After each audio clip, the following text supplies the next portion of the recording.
ಇಲ್ಲಿಂದ ಚಾಲೂ ಆಗೋದು.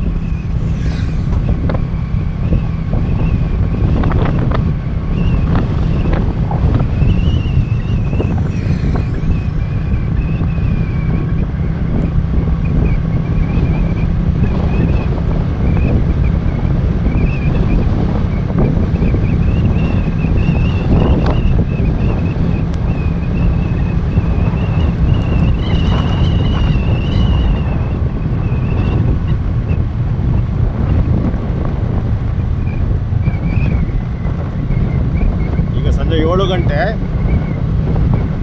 ನಾವೀಗ ಈಗೆಲ್ಲ ಸುದ್ದಿ ಮಾಡಕ್ಕೆ ಕೊಟ್ಟಿದ್ದೀವಲ್ವಾ. ನೋಡ್ರಿ, ಈಗ ಹಾಲಪ್ಪನವರ ಕನಸಿನ ಲೈಟ್ಗಳು ಏನು ಕಥೆ ಆಗಿದೆ, ಇನ್ನೂ ಆನ್ ಆಗಿಲ್ಲ.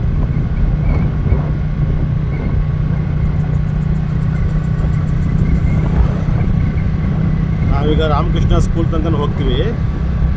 ಎಷ್ಟು ಲೈಟ್ ಆನ್ ಆಗಿದೆ ಅಂತ ನೋಡೋಣ.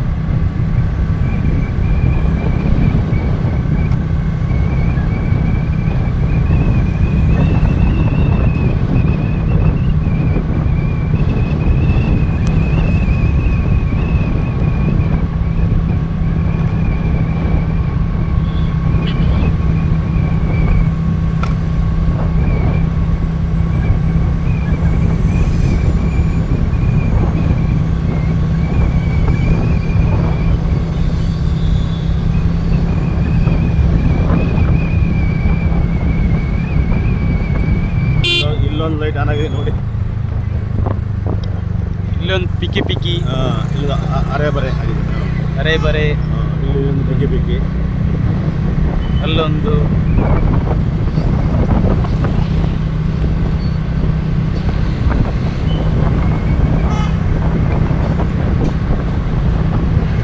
ಒಂದು ಲೈಟ್ ಇಲ್ಲ.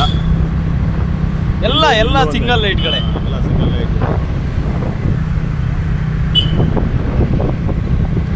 ಇದನ್ನು ನೇರವಾಗಿ ಹಾಲಪ್ಪನಿಗೆ ಕೇಳಬೇಕು. ನೀವು ಎಷ್ಟು ಯಾರಿಗೆ ಯಾವ ಗುತ್ತಿಗೆದಾರಿ ಕೊಟ್ಟಿದ್ದೀರಿ, ಆ ಗುತ್ತಿಗೆದಾರರು ಏನು ಮಾಡಿದರು, ಅವರ ಹೆಸರು ನೀವು ಬಹಿರಂಗ ಪಡಿಸಬೇಕು ಸರ್.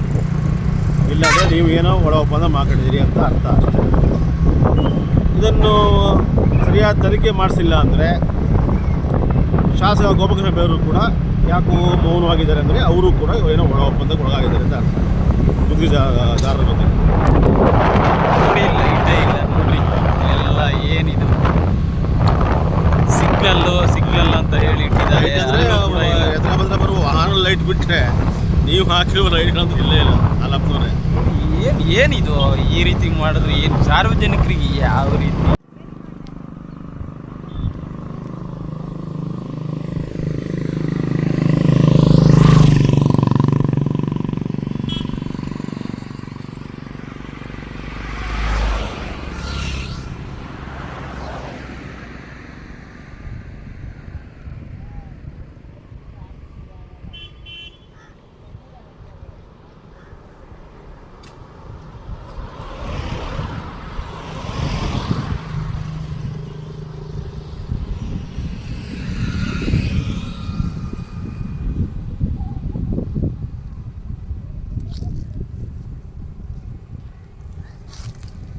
ನಮಸ್ತೆ ವೀಕ್ಷಕರೇ.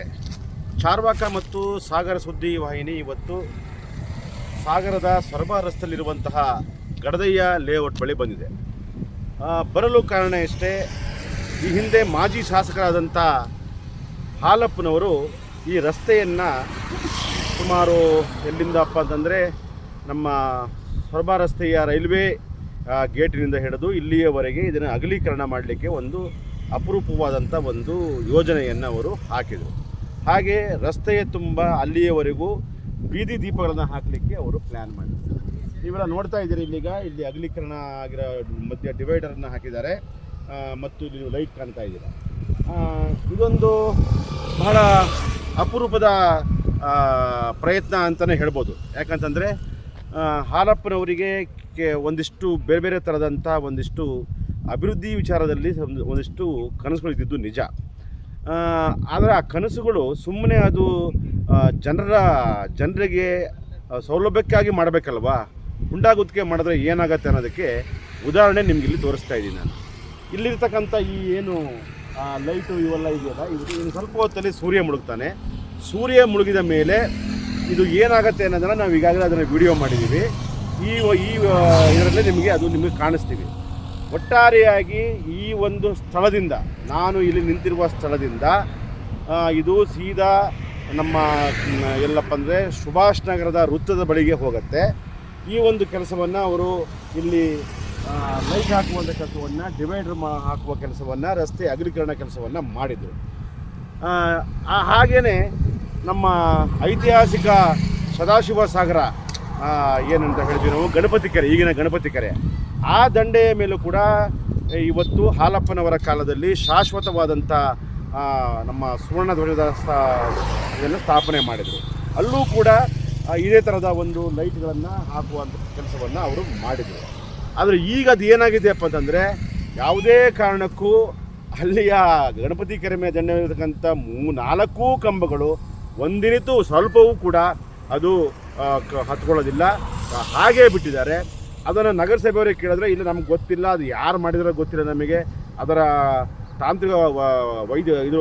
ತಾಂತ್ರಿಕವಾದಂಥ ಇದು ಯಾವ ಇದು ನಮ್ಗೆ ಗೊತ್ತಿಲ್ಲ ಅಂತ ಅವ್ರು ಹೇಳ್ತಾರೆ. ಅಂದರೆ ಎಲೆಕ್ಟ್ರಿಕಲ್ ಆಗಿರ್ತಕ್ಕಂಥ ಯಾವುದು ನಮ್ಗೆ ಗೊತ್ತಿಲ್ಲ ಅಂತ ಹೇಳ್ತಾರೆ. ಹಾಗೆ ಇದ್ರ ಬಗ್ಗೆನೂ ಕೂಡ ನಾವು ನಗರಸಭೆಯವರಿಗೆ ಕೇಳಿದ್ವಿ. ನಗರಸಭೆಯವರು ಏನು ಹೇಳ್ತಾರೆ ಅಂದರೆ, ಇದುವರೆಗೂ ನಮಗೆ ಇದು ಹಸ್ತಾಂತರ ಆಗಿಲ್ಲ, ಹಾಗಾಗಿ ಇದರ ನಿರ್ವಹಣೆ ನಮ್ಮದಲ್ಲ ಅಂತ. ಸ್ನೇಹಿತರೆ, ವೀಕ್ಷಕರೇ, ಎರಡೂ ಸುದ್ದಿವಾಹಿನಿ ಏನು ಹೇಳಲಿಕ್ಕೆ ಬಯಸುತ್ತೆ ಅಂದರೆ, ಇದು ಜನರ ತೆರಿಗೆ ಹಣದಿಂದ ಮಾಡಿರ್ತಕ್ಕಂಥ ಒಂದು ಕಾಮಗಾರಿ.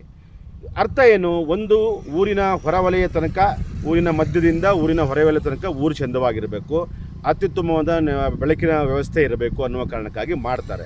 ಜನರ ತೆರಿಗೆ ಹಣದಿಂದ ಲಕ್ಷಾಂತರ ರೂಪಾಯಿ ಹಣವನ್ನು ಖರ್ಚು ಮಾಡಿ ಈ ಒಂದು ವ್ಯವಸ್ಥೆಯನ್ನು ಮಾಡಲಾಗಿದೆ. ಆದರೆ ಈ ವ್ಯವಸ್ಥೆ ಜನರಿಗೆ ದಕ್ಕಬೇಕಲ್ವಾ? ಇದು ಏನು ಇವತ್ತು ಉದ್ಘಾಟನೆ ಆಯಿತು, ಆವಾಗ ಗಡಿಬಿಡಿಯಲ್ಲಿ ಇದನ್ನು ಉದ್ಘಾಟನೆ ಮಾಡಿದರು.